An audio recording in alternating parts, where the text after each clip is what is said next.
Welcome back to the Ancestral Findings Podcast. Sacramento is the state capital of California. With a history of human habitation going back thousands of years with Native Americans, its European habitation is relatively recent. Here is the story of how Sacramento became a city and then the capital of the state of California.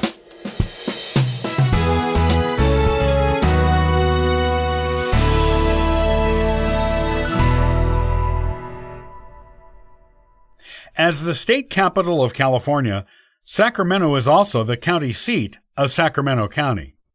With a population of just over 500,000, it is the sixth largest city in California, as well as the ninth largest state capital in the country.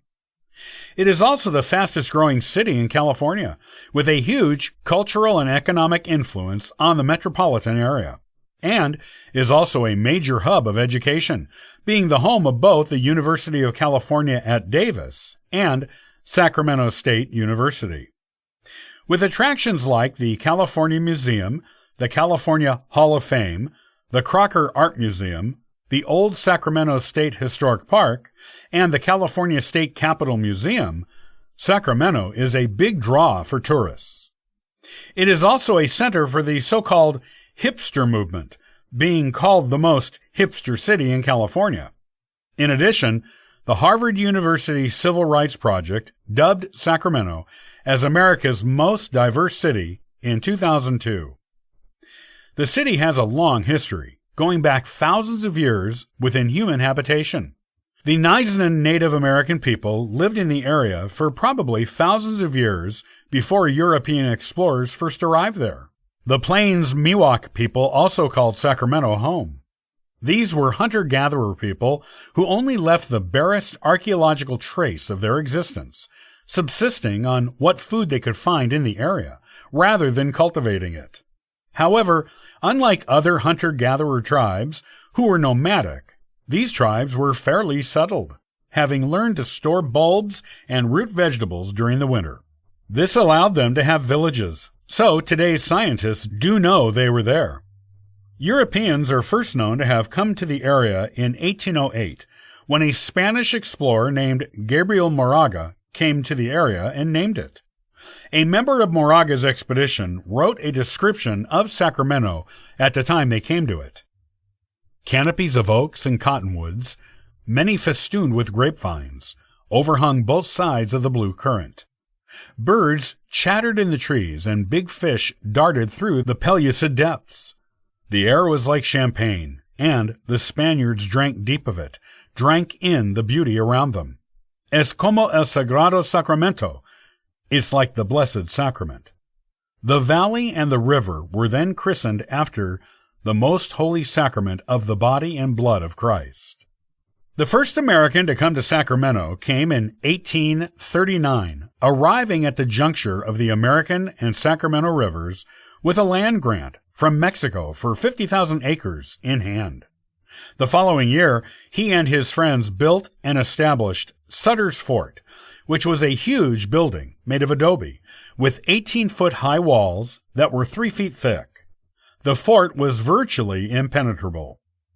Sutter officially represented Mexico when he went there, rather than America, and he called his settlement New Helvetia, which was a name inspired by a place in Switzerland.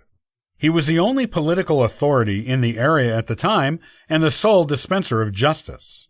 Eventually, though, new settlers came as the American frontier opened and settlers came west.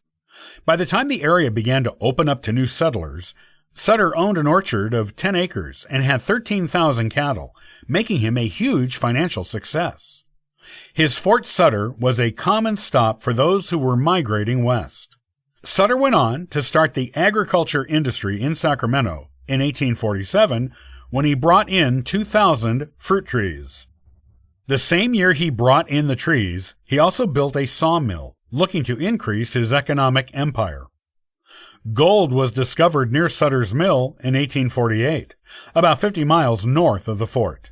At this discovery, the gold rush was on, and large numbers of fortune hunters came to Sacramento, significantly boosting the population, making the village a healthy town. The same year gold was discovered, Sutter's son, John Sutter Jr., came to town. The son wanted to help his father resolve the debt he had acquired in building his agricultural empire.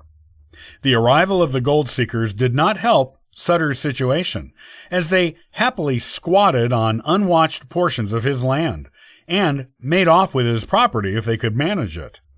The gold rush was not a good thing for Sutter. To accommodate the new settlers, Sutter's son began laying out the city of Sacramento the same year he arrived, doing so with his business partner Sam Brannan. The senior Sutter was against this, but was in no financial position to object. The new city was 2 miles south of the elder Sutter's settlement of New Helvetia. The new city included 26 lettered and 31 numbered streets.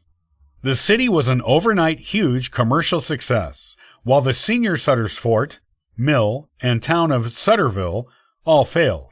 This caused some bitterness between father and son.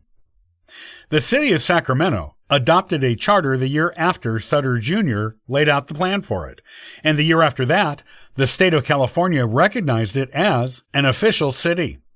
This makes Sacramento the oldest incorporated city in the state. Despite floods, fires, and an epidemic of cholera in its early years, Sacramento's close proximity to the mother lode in the Sierra Nevada mountains allowed it to continue to grow and prosper, and it soon attained a population of more than 10,000. The legislature of California moved to Sacramento in 1854. The previous capital had been in Monterey. When the state's first constitutional convention was held 5 years previously, the capital was elected to be San Jose, and that is where California officially became a state. The capital then moved to Vallejo and Benicia before finally settling on Sacramento. It was named as the permanent state capital in 1879 and has been so ever since. Today, Sacramento offers something for everyone, which is what makes it such a popular tourist destination. With a rich history and vibrant contemporary culture, Sacramento is the place to be in California.